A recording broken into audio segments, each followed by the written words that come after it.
Hey, you guys, welcome back to Netflix and Friends. It is Friday. Now, if you haven't seen it already, and I'm sure a lot of you have, but if you haven't seen The Deliverance, check it out. It is now streaming on Netflix, and it actually came out, it debuted August 30th. So it's been out for, a little under a week, but a lot of people are talking about it. And today I do have Chris, and he will be bringing you his true review of how he felt about The Deliverance. Now, I will say that Chris is a little bit under the weather, so we are going to really bear with him. And he's been sick for a couple of days, which he's the one that suggested watching this movie. So I said, okay, great. And when I heard that my girl Glenn Close was in it, I was like, bet, definitely, because I've been loving Glenn Close since Fatal Attraction. And oh my gosh, Glenn Close, she really was just, I'm going to use the word phenomenal. She really was in this part. I've seen her in other things, but she's a true actress. The way she just killed that character, and we know that character. Definitely. If you are in the hood or you drive by the hood, there is that character. Most definitely in the hood. And she played it down to the wardrobe. She definitely played that character. Now, if you are a fan of the Exorcist movies, like I still have some, and I do recall, back in the day, like I had the Exorcist 1, 2, and 3. I think there's even an Exorcist 4. And I really liked all of them. I really did. Especially that theme song from The Exorcist that is just, it's like that iconic song, like the iconic song from Halloween, and Freddy Krueger. It's that theme song where that's The Exorcist. And I'm not really into too much the exorcism movies. And I also did watch The Exorcism of Emily Rose, and another one that I can't really remember the name of. Like the good versus evil, God versus the devil. I'm not really into those kind of movies, though I do like horror movies.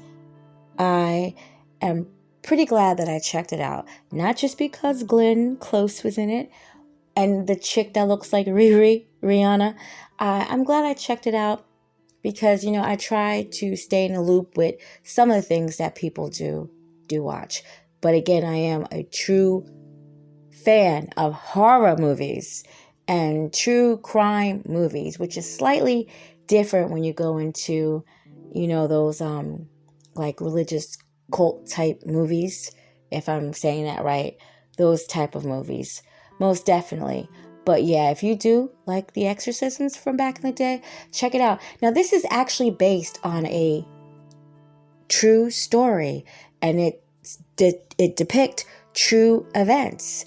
Now, the woman that it actually happened to, her name is Latoya Ammons, and she went through this in 2011, her and her 3 children, when they moved into a quiet house on a quiet street in Gary, Indiana. This actually happened. Did look a little bit more into the story with Latoya Ammons, and I decided that I want to kind of do a deep dive, if you will, and I want to kind of get more into it. I want to kind of see what was real and what was, Hollywood influenced. I really do. So I'm definitely going to do that. And it's going to be on Charlie Bacardi Dark Ideas. If you're interested in wanting to know that and me telling the story, please go and look at that. Now, so Latoya and her mother, Rosa Campbell, they reported that they would hear footsteps after midnight of someone sounding like they were coming up from the basement, which was between their kitchen and the bedrooms. Now, Campbell recounted waking up and seeing a shadowy gray figure of a man pacing in her living room. That would really have scared the shit out of me, like seriously. And when she went to investigate a little bit more, she saw these large wet boot prints on our floor. So whatever this was, it left water behind. children levitating above their beds, being physically thrown around the rooms, getting injured by flying objects. And her babies are like talking in these unnatural, deep, weird voices.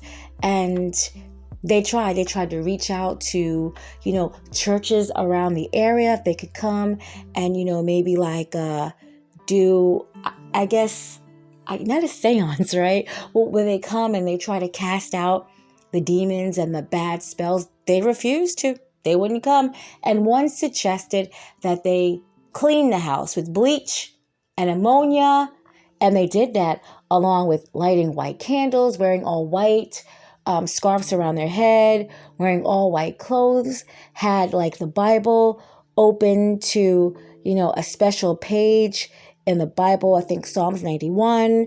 And they had Mary, Joseph, and Jesus statues. So they really was trying to do this on their own to get rid of this demonic force that was inside the house. And they said it was quiet for 3 days. Then all hell would break loose and it got a lot worse. A lot worse. So I just had to, pretty much make a mental note that I am going to do the Ammons story. So I don't want to get it confused with what you will watch if you decide to watch it, the Deliverance. But it's good. It's very good. It's very good. And yes, some of the stuff that I just spoke about, it was actually in the movie. It definitely was. So I was really glad that I saw it. The director, Lee Daniels, actually said that he sat on this movie for a while, not knowing if he should go about this and how he should go about this. But as you see, he finally did go about this. Now, Chris actually said something that just stuck in my brain. He said, like the Exorcist movies from back in the day, they always took place, overseas somewhere or surrounded by a Catholic church. And, it's always some type of, well-to-do family, a family that had money, that were kind of going through this type of stuff. So as we see, devil and demons, they can invade a low-income family that's living in the hood.